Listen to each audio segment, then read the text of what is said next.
All right. Long distance information. Soccer Dad Pod. Memphis, Tennessee. We're back. Help me find the part. Another episode. Rolling in with the Chuck Berry, St. Louis's own. Talking about that little sister city down the river in honor of our guest today, who will be joining us in just a little bit here. We're going to rock out an intro, get you caught up, talk a little current events, soccer and other. You like Chuck Berry? I mean, I don't hate him. I mean, I'm from St. Louis, so I feel like that's one of those prereqs where I have to appreciate it. Yeah, he's kind of the Bill Cosby of classic rock and rollers. I could deal without the bathroom video cameras. Sorry, Chuck. I love you, Chuck. We're back. Soccer Dad Pod. Got another episode. We're going to be talking all things, like I said, down the river there in Memphis today. A little soccer chat.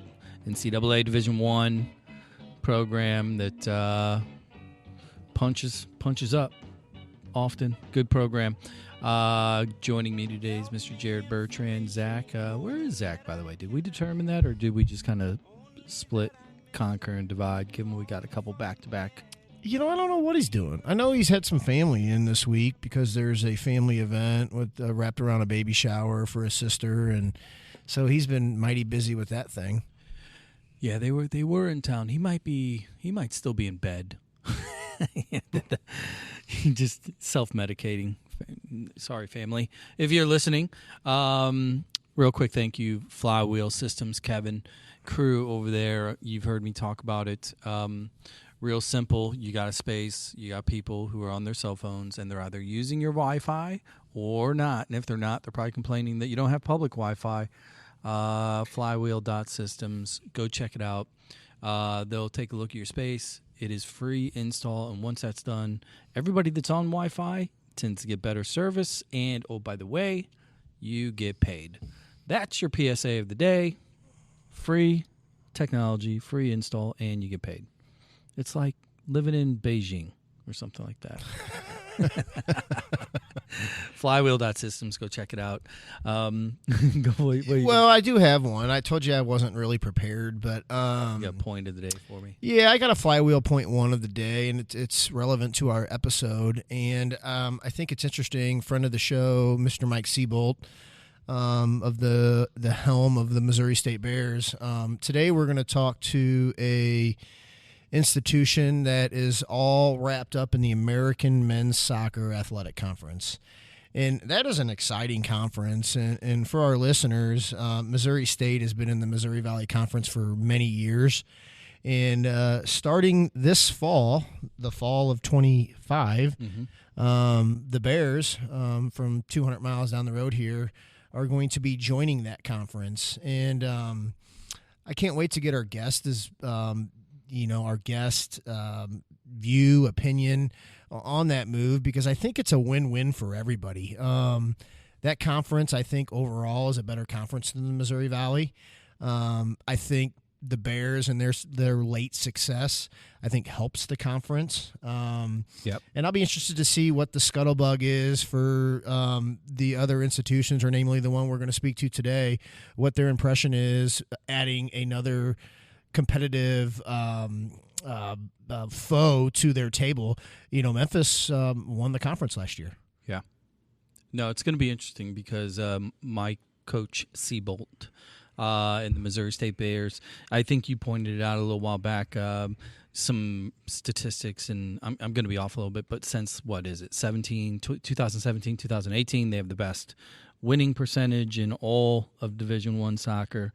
They've got a nice little pipeline of players that have been going pro, MLS, and beyond. He's figuring it out. The cultural knock is the culture, and we talked to it, about the international players there, overload, heavy load, I should say, but he's been honest about it. Like, give me good players. If they're good, they'll play. And talking about that overall winning percentage that you referenced, we'll see, because you got to play the games, and I know that university, from being involved in it, won't duck anybody, and they'll play anybody, anywhere, anytime. But I think their overall strength of schedule will get better by just joining that conference. So if that winning percentage stays the same or above, or if they tread water in that avenue or department, kudos to them. I'm with you. I've got a flywheel point for you today. This, though, I'm going to read directly my reply to a fellow soccer nerd who was pontificating on last night's U.S.-Costa Rica result and, the bigger picture, what's going on. Yes, it's a win. Is it a good win? What's going, all of this stuff. And he asked a question. It kind of spurred well, what's the solution to U.S. soccer? And I went off the rails a little bit. I say, in quote, here's my 2 cents. Number one, pull the plug on Poch. Anybody that's interviewing with a professional team while he is a year out from the World Cup, fire him now. Number two, mandate the Pulisic's of the world to play these events. At least go. You don't need to play. You need to be there. U.S. soccer needs to hostile take over every alphabet league. Create a single pyramid, make it more vertical, break it into regions. Let's cut down on all this goddamn travel unnecessarily. U.S. soccer and NCAA mandate domestic roster spots. Pick a percentage, mandate it so that U.S. soccer has a vested interest in NCAA as part of the development program for the national team. Or just one of the avenues. For the life of me, I don't take offense to internationals playing in our game. No, I don't if either. They're good enough, and that's not what you're saying. And I completely, we're on the same page here. Well, I got more. Oh, I wasn't go ahead. done. Then I rudely interrupted you. But I want to come back to that and give my 2 cents on that. Go ahead. Yeah. Pro Rel is mandatory. Here's the solution to the MLS 30 teams that have already invested. Take the top 10 teams out of USL right out of the gate, split it into 2 leagues, 2020, and create revenue share for the MLS teams that would be in the bottom, or in the second division, right, to kind of make the financial headache a little bit less. College and high schools, break your season into fall, spring seasons. Spread it out. Add a few games, spread it out. That solves the issue on the girls' side, too, from a high school perspective, because they're always like fields, and, you can't do it in fall because all the games. Well, if you cut the games in half and spread them out over 2 seasons, well, both teams are doing the same thing. Problem solved. And then, here's a big one I think that would really help. The domestic homegrown or pro-paid players that are out of contract by the age of 20, they get 3 years of college eligibility back. If you did those things, quote, that's a start. Yeah, I agree. I mean, all of those things are valid, and somebody much smarter than I could argue those things. And I know there's reasons why you can't break the high school season, and there's a whole bunch of naysayers to all of that. But what we are is we're a soccer federation full of excuses, and there's too many smart people. There's too much of a population that plays the game. And yes, you can say our geography hurts us, but we have to be better. And there's just no other excuse other than making excuses of why you can't do this or that. And back to the international thing. A lot of people are offended by international spots in our men's and women's collegiate rosters. And I understand why. And to me, it's the old adage, get better.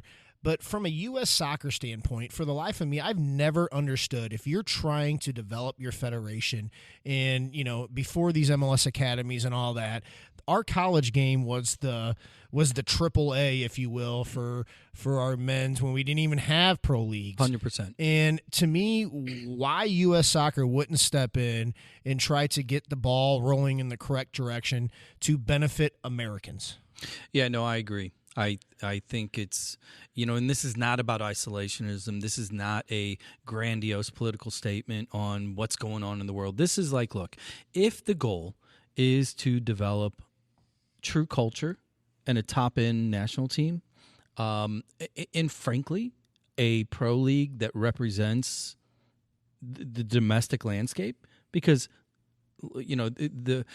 there are a lot of teams in MLS that are foreign heavy. St. Louis being one of them, right? And that's fine. I get it. Everybody wants a good product. Everybody wants to win. You're going to look for the best players for the dollar amount, right? Mm-hmm. And that's coming into play here too. But if somebody doesn't look at all of these things, maybe not in totality, but start to bundle them up a little bit, because one touches the other, touches the next, and so on, and we tend to kind of isolate these things and basically fix nothing. Well, and I think the proof's in the pudding. From the federation down, there are too many global federations that are getting this right at a higher clip than the United States is, and they're doing a lot of the things that you referenced. Yeah, that was a good point. I feel good about that point. It wasn't no Caitlin Clark this time. Which you stayed away from women's basketball. Good job. I know that's so weird. The one that I brought it up to begin with. I had another soccer news story I wanted to point out too, and this comes kind of piggybacking off of last night, the U.S. Costa Rica game, and kind of looking at the domestic landscape. And I just referenced MLS, right, where we need a better league. It's a good league. It's thriving. It's adding teams. Whatever, from a quote business perspective, it's winning. But the golden child of the league is Miami. They're the ones that went out, spent the Messi money, and then brought in a whole cast of characters that are also in the 8th and 9th inning of their careers. Are they in 5th place in the Eastern Conference? They're down. They're not near the top. Yep. But last night they played Champions League winners, the B team for the Champions League winners, PSG, and I watched the highlights and it was painful. It was like 1981 Steamers playing U7 St. Gabe's. It was ugly. And that just illustrates how far we are 4-0 off from a league aspect is what I think I'm stepping in what you're smelling. Yeah, I mean, look, is an MLS team even in their prime going to take on this PSG squad with the talent, depth, and experience they have? No. Should it be more respectable? You would hope. But what that was just like, it was almost like an advertisement for players around the world to not take it seriously. And it's just hard to swallow all this at the same time, because again, it feels as if we're missing on all fronts. And the competition you're referring to is the Club World Cup. And can I ask this question? And I'm not an expert on the Club World Cup or why it exists or how you're in it or even the format. Have you read anything positive across the social media universe about the Club World Cup? I think there's not a lot of coverage because they don't want to point out that it's not working. Attendance is subpar at best. If you get that Friday night Bayern versus Sevilla game or whatever, you're seeing an uptick in attendance for logistical reasons, day of the week and the time, as well as quality reasons. Because somebody on a Monday night is not going to go spend $125 to watch a third-place team from Japan play a first-place team from Turkey. Like, it's just not going to happen. Yeah. And then you have the issue that the fields are under criticism, and these are the fields that are supposed to host the World Cup next year. Yeah, but I think that'll get ironed out because we're on the main stage, and with Michigan State being involved in the turf process, I think the fields will be where they're at, and they'll be acceptable for World Cup play. I mean, we did this in 1994, and nobody bitched about the fields. No, I know, but we bitch about XG, and nobody understands what that is. So if you do have turf coming up, that's a little bit easier to see. And you bring up XG. Tell me how this works, and I think I know how it works. But our bright shiny toy down there on Market Street, they were playing at Houston this weekend, and they ended up losing 1-0. Yeah, I saw that. With about 25 minutes left in the game, the XG was Houston's was 0.3 and City was 0.15. Explain that to me. I'm going to assume 1 is probably a good number, so anything under than 1 is bad. So I guess if you're closer to 0 than you are to 1.0, I would say that's City, probably bad. And I'd like to know this in our existence. City did not win a corner kick, and I don't believe they had a valid shot on goal. Oh my So maybe that's why it's 0.15. Yeah, but have you seen Berkey's eyes? He's so dreamy. He's off the market, folks. That is Disney true. World wedding. That's a whole other episode. Disney, like you're a world-class superstar goalie. You can go and hang out with Bezos and Venice and his new wife, and you go to Disney, like Epcot shit. I don't know. Huh.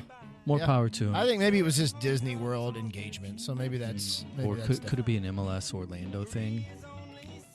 Oh, Let's Rumor mill stir the rumor mill. Hey, we're going to take a quick break. When we come back, we're going to be talking Tiger soccer. Thanks for listening. Don't forget, like, review, follow, share. All that is free. Helps us grow the show and go from there. So catch you on the flip side.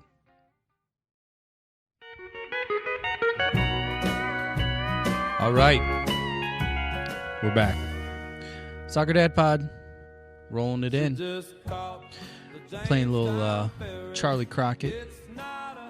Really, I'm getting into him big time. you are. I wish I had my Elvis glasses on for today's show. Just Oh, my God. Why? It would be very appropriate, especially with the Tupelo shirt on there. You're right. Damn, I didn't even think about that. We got a Memphis themed show here. I already rolled in with Memphis, Tennessee by the Chuck We Berry. can do it a weekly thing. Yeah, we'll keep it coming. But no Elvis, man. That's shame on me. Shame on you for Can not I ask bringing this it up question? first. And if we had like a live poll question, Yeah. does anybody go to Memphis and visit Beale Street or go to Memphis in May or anything that's going on down there? And do you not buy a souvenir pair of Elvis glasses? Well, you might not buy the glasses, but you will at least get the peanut butter bacon sandwich, whatever the Elvis, the whatever that's called. I've done that. I've got a burger once that was called the King, Okay. and it was peanut butter. It had smashed bananas. Yeah, you could keep peanut butter on ground beef for me. I agree, but I think it had something to do with the 12-pack I had before we went there. Touche. So, touche. All right, joining us from down the river, about a 4.5-hour drive straight down 55, Mr. Tony McManus from Memphis Tigers. How's it going, Tony? It is going very well. How are you guys? Doing good, man. Appreciate you joining us. I thought it was funny. We kind of did a little bit of courting because I reached out. You guys were slow to reply. You were probably like, who is this spammer? And then I reached out again. And you're like, well, we'll think about it. And then I brought up MLS Next, and they were like, what? How's this guy know about MLS Next? And then we texted a little bit, cross paths down there, and you're like, you know what? I think I'll do it. You're not a freak. So I appreciate you agreeing to come on, man. Well, I don't know that it was because I realized you weren't a freak. That's Yeah, still to be determined. TBD. Well, I love it, man. Well, I can tell you this. I'm definitely a freak. Yeah. When he said that he was pinging the Memphis guys, I thought it was old Richard. And I think Richard would be the first one to say that I'm a freak because I was fortunate to play against him. I did everything I could to kick him, to slap him, to punch him because the kid could move. Yeah, if you did that to him, then I would guarantee you reciprocated it 10 times. Absolutely. Well, I appreciate you joining us, man. We want to a lot of our listeners kind of in the same boat, as the two of us. You know, they've got kids that are playing, and just kind of the insight into programs like yours that are just storied programs that have a tremendous success rate. Moving into the new world order that is college soccer. Love having guys like you on. So if you don't mind, just as I put it, put a little pin in the map. If you don't mind, a little resume, yourself, a little bit maybe playing background, and kind of your introduction and entry into the Memphis lifestyle. Yeah, absolutely. I really appreciate that. I am originally from Memphis, Tennessee. I moved here from Erie, Pennsylvania when I was 6 years old. Grew up here playing in a local club called Memphis FC. And back in the day when there was only one league, and at the end of the year, you always knew who the national champion was. We had a club that perennially competed in all the different age groups for regional championships as well as getting into the national tournaments. Things have obviously changed very much. We had a lot of heated battles with some of the old St. Louis teams. I think some of the big ones that come to mind are Bush. That's Scott the only Gallagher. one. That's the only one. He's like, you stop there. I want to say Colping Kicks was one that comes to mind, and Scott Gallagher started coming around right towards the time that I was getting ready to go to school. But I spent my time playing club there, played in ODP, made the regional team. I was in the U17 and U23 pool teams, and then got a scholarship to go to UAB. Spent 4.5 years there. Had played against some great St. Louis teams. Played against some great Southeast. Was it Southeast or Southwest? Southwest. Missouri State? It was Southwest. State teams at that time. So got to play against some great Midwest teams. Got to play against Notre Dame, Indiana. So very familiar with the clubs from that general Midwest region. Then after college, I got drafted by the Chicago Fire and spent 9 years of my life after that playing professionally. Majority of it was with different MLS or different USL clubs, but had cups of teas with various MLS clubs throughout my time. Before I retired in, I think it was 2012. When I retired, first position I took was a D3 assistant position at Oglethorpe University in Atlanta. Spent a season with them and then went to Stetson University in Florida. Spent a season and a half there with Coach Logan Fleck, rest in peace. After that, Richard took over as the head coach here at the University of Memphis. We had some overlap in our lives. He was a little bit older than I was. Actually, when I was in Birmingham, it was probably my sophomore, junior year, I think is when he had one of his caps with the senior national team. Yep. They were in Birmingham playing, and we got to actually be ball boys for them, and I got to finally meet Richard at that point. That was the first time. Then I spent some time with FC Dallas in, I think it was 2005, which unfortunately was the year that he tore his ACL. So we didn't actually get to step on the field together. And then finally that year when I was at Stetson, we did an ID camp in Tampa together. And that's where we connected. We were roommates there, and then really got to know each other pretty well there. And then when he took the head coaching job, he took over, asked me if I wanted to come back to Memphis, and it was a no-brainer for me. My family's here, my friends are here. Everything that I've known and loved my entire life is here in Memphis, and so it was a chance of a lifetime to come back. And we've been doing it together for 12 years. We've become best friends. Love working with them. I love working at the University of Memphis. And so that's basically my playing background and, cool. And how I came to here. Yeah, and I think we need to touch on it because for our listeners, Richard also grew up in Memphis, correct? And so, you just explained your path, and you're back at Memphis, and you're a youth from Memphis. Here in our across the river, or just right here in our metropolitan area, St. Louis University, there is a couple cats leading that university that grew up and played the game in St. Louis, and I know by just talking to them and passing how much it means to them to lead that university. Can you speak on, both for you and Richard, how much it actually means to lead that university in downtown Memphis from being youth that grew up playing in Memphis? Yeah, no, it's an incredible experience, and again, one that we are very, very fortunate. Even though Richard and I are both we're a little bit different in age, we grew up doing the same things. He grew up watching the Memphis State Tigers play at the old Coliseum, and then moved into the old Tomb of Doom, and then I did the same thing. And both of us had some opportunity to watch Penny Hardaway. Watched Larry Fitz. Wow.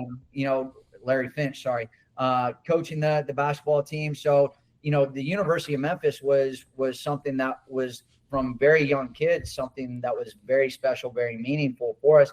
And both of us, because we were playing in the same club, we were coached by the same coaches, and they instilled the same things.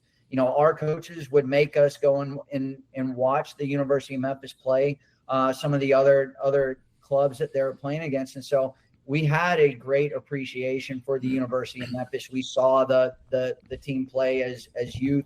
We would go down there with our teammates, play around while the teams are playing, and really just, got a good feel for what the university was about. That's awesome. And again, we both are Memphians, and Richard will tell you his family's here, his life is here. And so this is, just having this opportunity to bring some local players in, as well as bring players from outside, and really show them how to appreciate all the different things that we have here. It's very meaningful for us. Let me ask you, because kind of from a compare-contrast standpoint, St. Louis and Memphis, right? You got two Mississippi River towns. You've got two cities that are, extremely diverse, deep urban population. You've got this kind of cultural blues scene in both cities.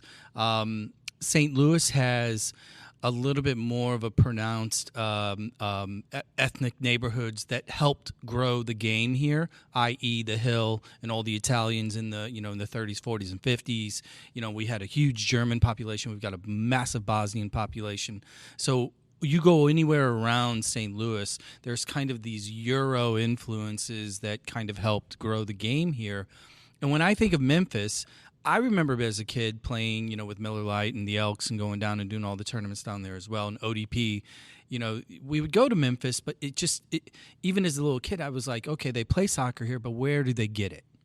You see where I'm going with this? So my question to you is, connect the dots for us. Why is it that a river urban, basketball heavy, blues heavy, culturally deep community like that, where did soccer get its foothold in? Yeah, and I think obviously soccer has been around forever, but what really put Memphis on the map were, and I think I can speak for anybody who came from that generation, was one of our former coaches, Richard Boot, who was a Polish international goalkeeper who played here for the Memphis Americans in the I believe it was the old MISL. And there were quite a few other really high level influences. Tony Carbignani, who is an Argentinian South American, and this is, again, you guys know it. This is back in the day before there were 4,000 clubs on every block. There was one or two big clubs here, and that's it. And you were either coached by Richard Boot or you were coached by Tony Carbignani. And so when you were coached by those guys, they taught you how they were coached back in Poland, how they were coached in Argentina. And so you learned to play the game the way they played the game. So let me ask a quick follow-up question, because, again, I want to compare and contrast what we know here. If you grew up a kid in St. Louis, well, for example, for me, I grew up on the east side. I grew up in Granite City, right? And we were in a conference in which East St. Louis was there. So our only choices to ever be competitive in high school sports was going to be soccer and baseball, because you're not going to beat them in football and you're not going to beat them in basketball, right? But in Memphis, you have a lot of, very athletic kids, that are playing basketball and football, et cetera. Where did soccer come in, within the community like that? Yeah, and I don't want to say the outcasts, but because it was a growing sport at the time when I was younger, you would get the families who wanted to have their kids playing every sport. If you were a good athlete in this, well, let me try you in soccer, because nobody's parents had come from it. Right. Everybody was just, hey, football it's too hard on a kid, so I'm gonna put him in soccer. Baseball isn't exciting enough, so I'm gonna try him with soccer. And so it was just kind of a blend of the kids who didn't really have a fit in football or basketball, but somehow soccer became the thing that fit. Yeah. Cool. You know, and I'll kick myself if I don't just jump right into this. And we're getting into the Memphis Tigers here. And I think it's interesting because we joked before we got on the show that Southwest Missouri State, now Missouri State, my alma mater, we played your team in the NCAA tournament and lost. And then I kind of joked with you there. But my point is the American Athletic Conference, you guys won the conference regular season last year, and a longtime Missouri Valley stalwart, Missouri State, is entering your conference. Can you speak on, you know, what that means for your conference? Because, you know, the likes of South Florida and Charlotte and Florida Atlantic and FIU, Tulsa, UAB, those are longtime programs that have had a lot of success in Division I soccer, and you guys are adding an institution like that. What does that do for the conference, the competitive environment? I mean, do you guys love it? Just speak on that if you would. Well, there's a couple different ways to look at it. Do we love it? You know, as a coach, not as much, because now it gets even harder. But that's a credit to Michael Siebel and what he's done with the program there. You know, I joke about that. Yes, we absolutely love having them join us. It makes the conference, it gives that much more credibility to the conference.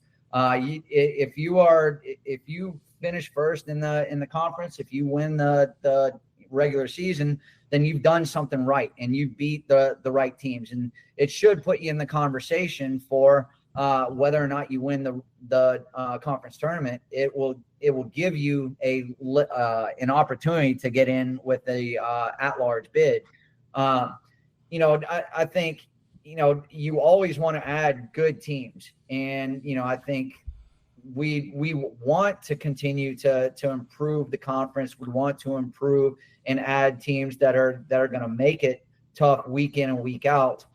So, you know, I think it's an incredible addition. I don't think you'll hear another coach in the conference with a bad thing to say about that. And, you know, in fact, I think it would be, how can we add more teams with this kind of stature? Yeah, well said. Go ahead, Jimmy. Yeah, no, I was curious, kind of like adding another part to the question, you know, because there's a lot of rumors about a super conference or, quote, a super league, and, you know, a change in format from a scheduling standpoint from straight fall to fall spring seasons. And there's just a lot of moving parts right now in college sports in general, but especially soccer. You've got the roster limit that is now being applied, you know, for those that go that route. Scholarship numbers are all over the board. I mean, it's just on and on and on, all these things. Can you just take a second and give us maybe like a state of the union of Memphis soccer, you know, within the, you know, the context of all these changes? Or have these been good changes for you? Are you looking forward to the next steps? Are you looking forward to, you know, conference expansion and, you know, and kind of parlaying and competing against these other conferences? And, you know, has the roster limit been a pro or con? Just take a second and give us a state of the union. Yeah. So I wouldn't say that it's, you know, a bad thing. You know, there's certainly things that need to continue to happen and influence some positive changes within college soccer. You know, we need to establish certain rules and boundaries and stuff like that, which there's still a lot of gray area to some of the new rules changes. You know, for us, we've been affected to a degree with the roster limitation. They have, you know, the NCAA has created a ability to kind of counteract the roster limitations, at least right on the front end, and where, you know, over a 4-year period, you'll have to whittle down to that 28 using special exemptions for players. For us, I think we're going to be right around 29, 30 players. And then within the 4 years, we'll be down to 28.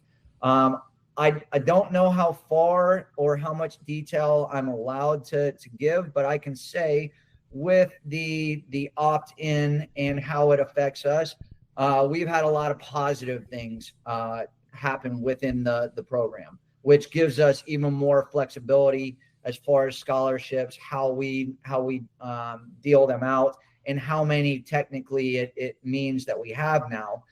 So there are positive things, but this will be the first year that we've had to deal with it. So we're going to have to figure out how to manage it. Yeah. But I can tell you in the past, now we may lose every year. We might lose a player because this school is able to give you this much. Now we may be able to go back and basically, afford to keep some of our players that in the past we wouldn't have been able to keep because somebody else is giving them something we couldn't. So there are positive changes, but there's still a lot of gray within.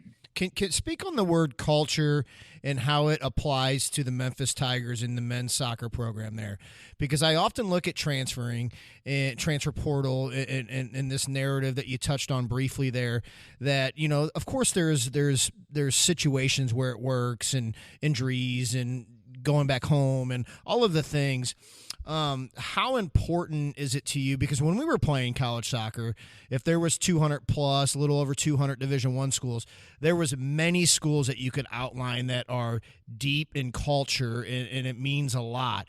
And I'm not saying that that's not the same now, but I think the ones that are going to catapult into this new era and be successful are the ones that really hone in on culture. What does it mean at the University of Memphis, culture, men's soccer? And keeping those kids on roster, that yes, they can transfer for a full ride, but they're on this money here and they want to be here because it means something. Yeah, and I think that's everything. The game has changed, and not the actual game, the recruiting game, what you're doing within the program. For us, culture is everything. And I've had some opportunities. I have a lot of good friends that are in different programs. I look and see what they are doing. Why have they been so successful? Why do they have so much buy-in from their current players, but also have so much buy-in from their alumni? And so these are important things that we've gone back and we've looked and we've tried to incorporate into our program. And, I think you see it nowadays. There's so many players that are so transient and it's, they move from one place to the next without ever really understanding what it means to put on that shirt, to wear that badge on their chest and represent the university. And I don't know if that's a countrywide issue thing where, people just don't appreciate as much the history of what they're doing. But for us, that's what we want players to understand is it's a privilege to play for the University of Memphis. It's a privilege to put on this jersey. And every time you step on the field, whether it's for practice, whether it's for a game, you need to represent this university to the best of your ability. And creating and instilling that mentality and that mindset, that's what we strive for every single day. And we try to really put an emphasis on that during all of our meetings, on anything that we do. It's a great thing to be a part of this program. And that's, one thing we want the players to take ownership of. Yeah. And the last thing I'll follow up, your head coach, your best friend, as you referenced, Mr. Mulrooney. I mean, who better coming from Brett Simon and Bob Warming, the culture within that Creighton Blue Jay University when he was playing in those eras, I mean, it meant everything. I mean, you could just see it seeping out of those teams, out of that university, that stadium, and of course they got that new stadium. But I think it's interesting on where culture and the guys that really get it at a high clip, what it will do in the next 2, 3, 4, 5 years as these rules evolve. Yeah, it will definitely be interesting to see that, but you're always gonna find a player who they understand it and they recognize it, and those are gonna be the real special players. Those are gonna be the ones who, they'll come in as a freshman and they'll understand, look, I gotta wait my time, I gotta really earn my way onto the field. And you'll see every year they're going to develop, they're going to get better. And then by the time they get to their fourth year, who knows what they're capable of. And I can certainly tell you, I'm one of those who benefited from being in a place for an extended period of time. I wasn't ready just to be that 90-minute starter from day one. There were guys that I needed to learn from. There's a lot that I need to learn. And I think right now we just make it so easy for players to move from place to place. And now we're having a lot of incomplete players going from one place to the next without ever fixing those mistakes or those deficiencies that they have as players. So they take one deficiency that they have here over to this place, and they'll have the same deficiencies when they're there. So you kind of touched on, you alluded to the recruiting process as, something that you guys are figuring out, and with all the rules changes and in taking the culture that you want and dealing with a, kind of a short-term relationship environment, right? Swipe right, swipe left. That's what these kids know. Everything is not real until, it happens for a long period of time. But I wanted to talk to you about recruiting in particular, maybe get a little bit of insight into, you and your staff's philosophy or targets. And one of the things, that we talk about anytime we get a chance to talk to a coach like you, knowing that you're out there looking for players all the time. Give me an idea of what the it factor is. When you go to a field, right, you're looking for, and I'm not talking about the kid that you've already got the film on and you're like, I'm going to go and watch, I'm going to follow up, I'm going to do my due diligence. But you're just watching a game as a fan, as a potential recruiter, and you see a kid that does something. At the mud hole MLS players. What is that, if you had to describe it, that you like to look for, that that is just kind of baked in? Yeah, I think every coach and every program has a different profile that they look for in a player, and it's gonna vary from position to position. But I can tell you one thing that we want here at the University of Memphis, that we feel like we will not succeed without this at least character or these traits in a player, and that's somebody who is just a blue collar, hardworking team guy. There are a lot of special players out there who, you as soon as you step on the field, you'll see them. They'll drill through 8 different guys and they'll score a goal.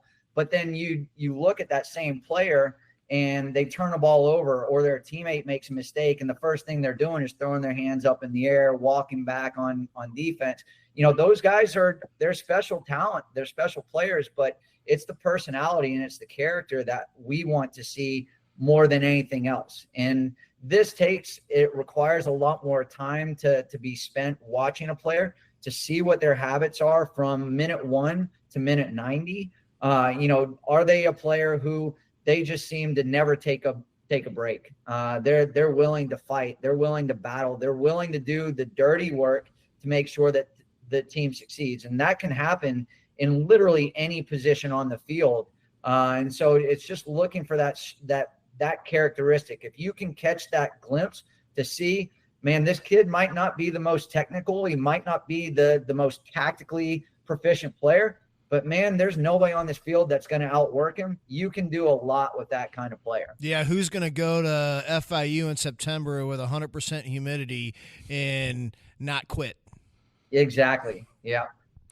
Yeah, it's interesting because it's so many of the individuals that we spoke to, some of your peers as well, they talk about, looking for that player that fits their work ethic and the culture. And, I forgot who it was, but one of the coaches was basically like, I watched him, and whenever he was done with training, he's the first one picking up the cones, and that was like his aha moment. Can you add another layer to this, just kind of maybe beyond the field, and I just referenced the one anecdotal story, but what's another something that you look for in a potential incoming player that is maybe character driven, or a personality trait, or something that is not necessarily within the 90-minute confines? Yeah, and this is one of the important things that you go through when you are in the recruiting process and you're getting to know a player, just deciding or understanding what they like to do away from the field. And I can tell a story about a kid who we recruited last year, who will be a true freshman coming in this fall. And I mean, the conversation I had with him about what he likes to do, what his life is like outside of soccer, I mean, it was so refreshing and so eye-opening. He does so much community service. He does, I mean, he does so many different things outside of soccer. He plays I want to say it's the violin. He's just such a well-rounded human being, and somebody who's really engaged and in tune with people who are outside of themselves. That's something that we really want to see in players, and that's something that we've really prided ourselves on over the past several years, is really putting an emphasis in the community, getting out and volunteering with different nonprofits, different organizations, different charities. And we like to see kids who are inclined to do stuff like that without us even having to push them to do it. So those are things that we'll eventually get to see. But just seeing how a kid interacts with his mom at the field, or his dad, or his brother and sister, those are key traits and key qualities that often go overlooked, but end up being major character things. Yeah, because you need those people in the locker room. Yep. Because the 90 minutes is 90 minutes, but the training and everything else, those are exponentially greater, and you got to have good people around. Yeah, those are the glue pieces. I want to ask you kind of another part of the recruiting, a question regarding recruiting, and that is, just given the landscape, we were kind of alluding to it before we jumped on the mics here, talking about your own travels and some of the events, and a lot of parents are just they're at a loss as to what is potentially, quote, best for little Johnny or Jamie, right? Wherever they go, do they have to be in MLS Next? Do they have to be at ECNL? Do they, does a normal, good, competitive league with some competitive high school activation, does that combination even come into consideration? Can you just take a second and, maybe speak firsthand, talk about your own program and your own recruiting, and maybe where you guys are focusing, and how you view the landscape through that lens? Yeah, I think that's a really important topic, and this is one I think more and more parents need to really educate themselves on. Is there's no path that is just the right way. I think everybody has a different path, and these are the things that you start to see in some of the clubs. Is little Johnny has 100 scholarship offers, on June 15th, or he's talking to 100 coaches on June 15th, and then little Billy over here isn't talking to anybody, or he doesn't have any offers at that point, and people are looking at Billy like, hey, what are you doing wrong? This kid has all of these offers, has all these opportunities, so something must be wrong here. He's just got his own path. He's just got a different way that he's got to get to where little Johnny is. And so, I think the first thing is with the roster limitations now starting to take effect with different schools, there are less and less opportunities with Division I schools right off the bat. And then when we pile on top of that, how many schools put so much focus and so much emphasis on the transfer portal that even less opportunities are there available for a true incoming freshman from day one. And so, while teams used to be reloading every year with roster or recruiting classes of 12, 13, 14 true freshmen, now they're getting cut down to 5, 6, 4, 3. So those opportunities are getting less and less. And so where I was going with that is there are more ways to get to Rome than just a direct path. Yeah. And one of the things that we try to really make very clear to freshmen that we are recruiting is you need to keep every single option. You need to keep every single door open until the scholarship or the offer is right there in your face. Until then, make sure that you're conversing with everybody. If you love soccer, then and you want to be at the University of Memphis, the opportunity might not be here from the very start, but if you go to a JUCO, if you go to an NAIA, if you go to a D2, a D3 school, and you go there and you shine and you improve and you develop, you get the time on the field that you need, there are transfer opportunities now to get your goal. And so those are things that we really try to make clear with true freshmen is, we still recruit freshmen. I think we have 4 or 5 coming in this next year's class, and we'll probably have around the same for the next few years.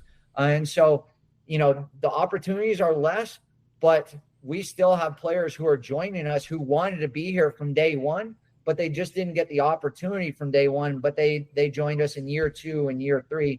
And so they did get what they wanted at the end of the day. Yeah, I'm just going to do a quick math equation for those that are listening to kind of point out the reality of, making sure you manage expectations. The number that you threw out there just now, 4 to 5 freshmen coming up in the next few years, each year, right?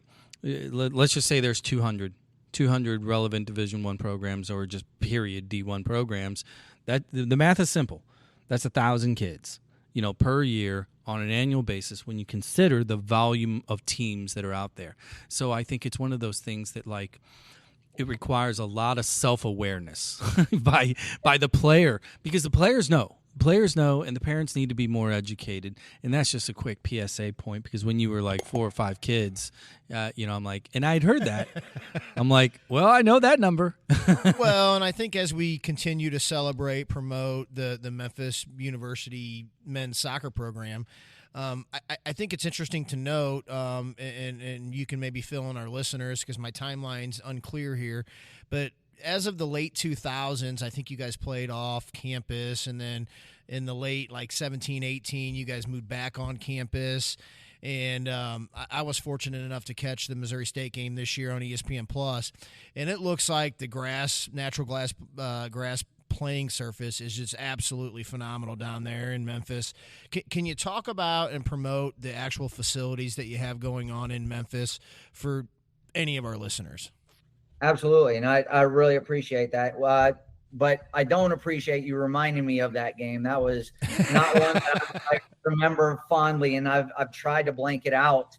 But our grounds crew is absolutely phenomenal. We have 2 grass fields, and they work tirelessly to make sure that those things are top class. We have both our men's and women's teams that train on we have a bottom grass field that's about 100 feet away from the game field. And we have all the teams that come into town, they'll come and train on those fields. So they get a lot of usage. And so the grounds crew that we have, they do an incredible job keeping up with those. We tell all of our players, we tell all of our recruits, these are going to be some of the nicest fields and nicest facilities that you're ever going to get to play on. If you have a bad touch on this, it's not the ball. It's not your. You took a bad touch. Yeah, you were not at the wall, my friend. Let me throw this out there too. Then, kind of along the lines of tying both together. I like to frame it through the lens of kind of the national conversation. After last night, at the time of this recording last night, the United States national team played Costa Rica, pulled off a whopping PK victory over the Ticos. And there's a never-ending debate right now as to greatest generation versus the 94, maybe the 2002 teams, and a lot of the OGs are sitting there trying to point out this whole development experiment is not working, because look at the results compared to some of our past teams that were arguably less talented per man, but won games, in advance and had a vibe kind of thing. And I'm only bringing that up because I wanted to get your take as it applies to the kids you're recruiting and in these upcoming and these college players today that have now been in the quote system, that being MLS Next, the academy system. Well, right now you don't have anybody that hasn't been at least eligible to be academy players, right? And in that world, there's also an argument, a debate that's being had about what's too much development? What's too much technical versus building culture and building teams that win, because these kids are all competing for a position to get minutes. And then, God, I hope we win, but hey, I got my spot, right? So I wanted to just throw those two scenarios out at you and then give us the Memphis take on where we are with players. Are we overdeveloping? Are we not competitive enough? Do we just not have winners right now, or do we just have a bunch of kids that can juggle 78,000 times? Yeah, I mean, look, I've had this conversation. I've said it to 1,000 different people, and I want to say that the best generation is the Landon Donovan generation, the DeMarcus Beasley generation. I mean, these guys, they wore their hearts on their sleeves, and I think this goes all the way back to what we were talking about. It matters when you put the jersey on, when you put the badge on, when you do that and you step on the field and you see it's going to be a knockout, drag down fight for bragging rights after the game. Those are the players. That's the thing that we used to really develop, was just be gritty, be hard, step onto the field and bring your lunch pail with you and be ready for a battle. And now, like you said, we have better players in this country. We have better players in our program than we have ever had before. Some of the most technically gifted, some guys who understand and think the game and are better athletes. But, when the going gets tough, it's, just can't fight through, can't battle through the things that you want them to, that you expect them to. Is it the development at the young ages? I can't tell you where the disconnect has become, but I don't think it's in question right now that we have a much more skillful player. We have a much more technically, tactically athletic player than we ever have before, but we are not better as a soccer nation. We are not better in the college game. We're not better in the professional game than what we were before we got to the point where we were talking about, it's all about the development. At some point, we have to find a balance between the two. And here's my quick take on that is, you look back on when we were all young and playing soccer, there were no showcase events. There might have been one here and there. Yeah, around the College Cup. Yeah. But when you went out of town to play, you went and played in a tournament. Yep. And you would play to go win a trophy. You would go play to win a championship. And kids nowadays, they're just going and they're competing in these events. They're playing in these games that don't matter. And when you play in a bunch of games that don't matter, you don't learn how to compete. Well, yeah, to your point, they do not. There is no trophy to win. They are more concerned with getting the $20 Venmo'd over to the Footy Access photographer, so they can maybe get a goal or assist and run to the corner. I see what you're saying there. We've talked about this many times on the show, and it would behoove all of youth sports or youth soccer to go to that format, and I wish somebody could snap their fingers.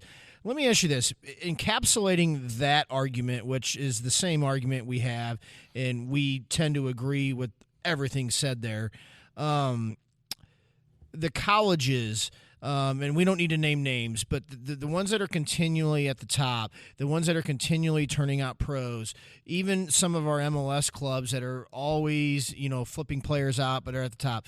How much of it is it now in your guys' shoes and coaching is diagnosing and identifying the quote-unquote winner? So, like, if you're looking for a center back or a 10 at your university, and you guys have this beautiful university and people are knocking your doors down, you're only bringing 5 freshmen in, and there is probably a 1 through 5 list. How much of it to you guys is identifying the quote-unquote winner versus the best player?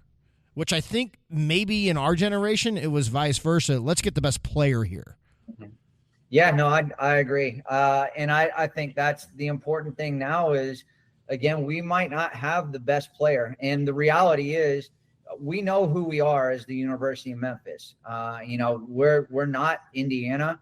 We're not, St. Louis, who has multiple national championships. We're a school that we have to, in order to compete with those guys, we have to have guys on the field who are committed and determined to win and get into the ditches and go to battle. Yeah. And so for us, when we go watch an event, yes, we will be attracted to the best player out there, but we'll also, secretly in our own mind, we'll be, checking boxes, what this kid is doing, who's winning every single game, who's winning every single battle, who's winning, whatever it is. Those are going to be things that are very, very important to us at the end of the day, because if we get into the battle with, it's just the best player on the field, likely chances we're not going to win that battle with some of those schools. Yeah, well said. Yeah, I mean, it's one of those things you watch it, and this is the thing that we all love and hate about soccer is that unless you're a goalie, to a large degree, there is no objective reality. It's all subjective, or you're putting in 20 goals a season, right? It's one or the other. It's either you're letting in 0 or you're putting in 20. So let me ask you a question then, kind of as you project out and you look at, the next chapter in Memphis soccer, again, given the overall growth, there's never been more youth in America playing the game. There's never been more clubs / academies that are starting to legitimately have qualified coaching, because we've got generations of players, like yourself, that are now coaching at high levels, and the clubs are loaded with them. We talk about here at Scott Gallagher. You could go out on field one of a day, and you could see Steve Trittschuh and Timmy Leonard and Brad Davis is walking around, and this is your coaching staff, right? Yeah, that's not normal, right? But it hasn't been, but it's becoming more normal. So, do you think that it's the job of the universities now, specifically at the college level, to kind of take the talent that is being thrown your way and kind of figure it out? Because what we saw last night, and I'm going to tie this back to the national team, is that something within that pipeline of isolation isn't working. And you go back to the teams that you talked about. Now, a lot of those guys went to Florida, so they didn't play college soccer. But previously, college was so critical in developing our top players. Do you view that as a challenge for college soccer? Kind of as there's a gap because we're not producing winners. You guys play for something every fall. So maybe, give me your 2 cents on that. Well, I think this is why the original model for, the MLS academies was to eventually phase out college. And now we have all of these MLS players or youth players moving into the first team, and they're just going straight into the national team. And we've seen that does not work. And you're still seeing a consistent amount of guys who weren't ready to be a pro, who went to college to fix some of these flaws or some of these areas that they just weren't, proficient in yet. And they're now still being, competitors with the national team. What's the Patrick? I can't pronounce his last name. The forward. Yes. He was a college kid. And he's now, scoring goals for the senior national team. You just can't phase out the college kid because we're teaching them a skill set that they're not learning at the development levels. And so they've got to learn how to be a winner in the college game before they can move on and be a pro or be a national team player. Yeah, I love that. Have you ever spent any time in St. Louis traveling, coaching? Have you ever been in and around the St. Louis area? Can I ask you that question? Oh, yeah. I've spent a lot of time in St. Louis as a coach, as a player. It's somewhere that I've been 1,000 times. Perfect. So I hope that was the answer. So we always argue with the other side of the state, Memphis, and their claim to barbecue fame. Kansas City. Well, I'm just talking about he's in Memphis. Oh, yeah. And so if you were going to go out for barbecue, have you had real St. Louis barbecue, or are you like, stop it, shut up, Memphis barbecue's where it's at? Oh man, I want to be a Memphis homer and say, you know, the only real barbecue is here in Memphis. I do love Memphis barbecue, but I'm also just a huge barbecue fan. There's This is a great St. answer. Louis has some great rib joints, and you know, there's nothing like some St. Louis baby back ribs. So I can do them both. But the one that I cannot condone is North Carolina with the vinegar-based barbecue. That is no. Yeah, that's like rotten meat. That's not even barbecue. Exactly. They drop that yellow vinegar all over this stuff, and like, what are you doing? It's like a Chicago dog with ketchup on it. I can't remember the youth tournament that we always used to go to, but we used to stay at the Peabody. Is that the hotel with the ducks? Do they still do that? They still do that. It is still a major tradition here in Memphis. And I would assume that you were probably here for the GIT, and it was in December. I think you're probably right. It rained every year. Every year, and it could be rain, it might be snow, but it was a muddy mess. Yeah. And it still is. It never changes. That was in 1993, 92, 91, something like that. No, I remember going down there. Yep. We did the hotel a couple times. Yeah. Let me ask you one more soccer-based question, and then we're gonna let you get back to your evening. I don't want to make this a little bit more regional. Jared was kind of like alluding to doing it through barbecue, but I'm going to make it about soccer. Because when we do talk to a lot of coaches and come across other even academy coaches and just families in general, when they think of Midwest soccer, whether we're walking around in city gear, or Gallagher gear, or whatever, everybody's like, "Oh my God, I know this guy or I know that guy," etc. Bush Soccer Club. But right. But you guys in the Midwest, you're just gritty players, right? Do you see that? Do you agree with that? Because obviously you're recruiting, not only you would love to get kids from your backyard because that's a great story. They're going to be loyal, but I know you're going to the coast as well. I mean, if you can get a kid that, is a 6'4" center back from the Red Bulls, you would love him if he fits your culture, right? Can you take a second and speak to maybe that generic description of Midwest players versus Northeast? We all know Southern California is its own beast. Talk about the Midwest soccer player through the Memphis lens. Yeah, Midwest soccer is a huge thing for us. And when I first got here, probably through the first 6 or 7 years, we recruited very, very heavily from Scott Gallagher. We recruited very heavily out of the St. Louis area.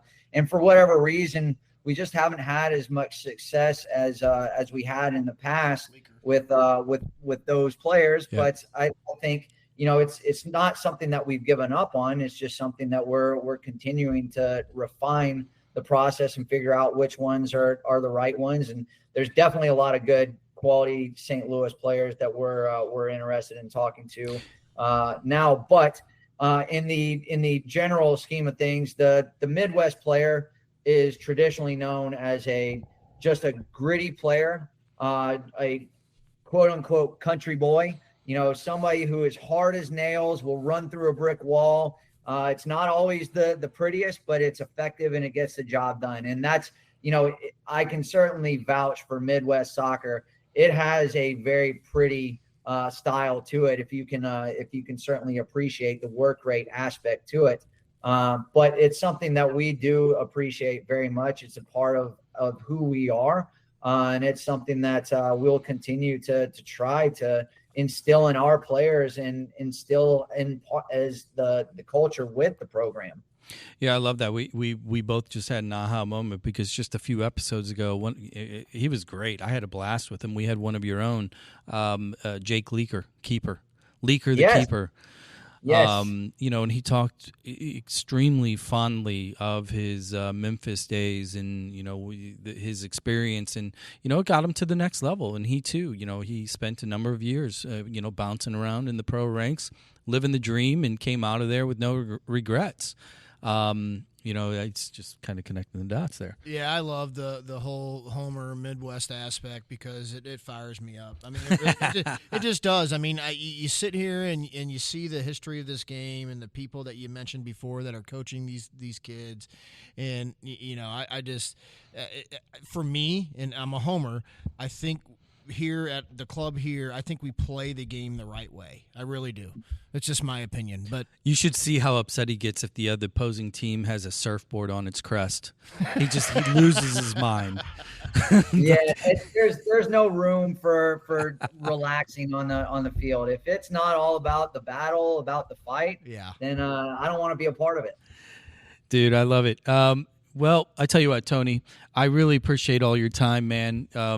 Memphis, you guys got it going on. You got a great facility. You got a storied university. You got a great relationship with the other sports. You and your coach, you guys are true Memphis loyalists.